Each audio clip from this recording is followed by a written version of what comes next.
ኢትዮጵያ ቀይ ባህር አይገባትም የሚለውን አልሰማንም።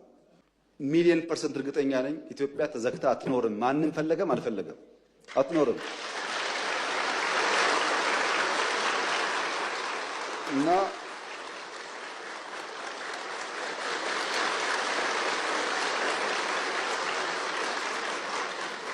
አንደኛው ችግር ትርክት ነው። ማይገባቸውን ህግ ማይፈቅድላቸውን እንደዚህ ማያደርግላቸውን ጠየቁ። የትኛው ህግ ከወሰደው በኋላ ነው የጠየቅነው?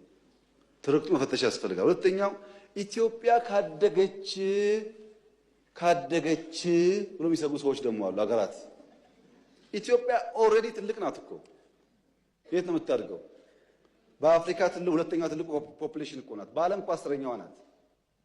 ትልቅ ናት። በነገራችን ላይ በየአመቱ ኢትዮጵያ 3 ሚሊዮን ሰው ገደማ ትጨምራለች። በየአመቱ አንዳንድ ኤርትራ ትጨምራለች። በየአመቱ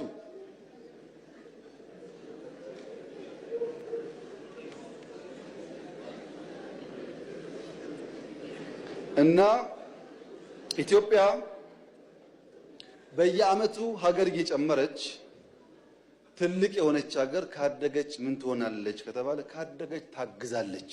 ሌላ የምታደርገው ነገር የለም። ካደገች ትረዳለች። አሁን እኮ እያደረገች ነው። ስንትና ስንት ስደተኛ ተሸክመን የለም እንደዚህ ዛሬ ሳናድግ። ይሄ ስጋት ችግር አለበት እና የኛ ጎረቤቶች በሰላም መኖር እንደምንፈልግ ማወቅ አለባቸው። ታዲያ ለምንድን ነው ከኤርትራ ጋር የተጀመረው ጉዳይ ፈርለቆ የወጣው ያላችሁ እንደሆነ ፕሪቶሪያ ነው። በወደቡም ስለምን ነበር፣ በልማቱም ስለምን ነበር፣ ስንለማመጥ ነበር፣ በጣም ስንለምን ነበር። ከዛ ነገ ይሆናል ብለን ግን ፕሪቶሪያ ስንፈራረም ትክክል አይደለም፣ ለምን ይቆማል? ቲፒኤልኤፍም ትግራይም ተጠቅልለው ካልጠፉ ቀጠናው ሰላም አያገኝም። እኛ እኮ ህዝባችን ናቸው፣ ልብ ከገዙ እንዲጠፉ አንፈልግም አልና አቆምን።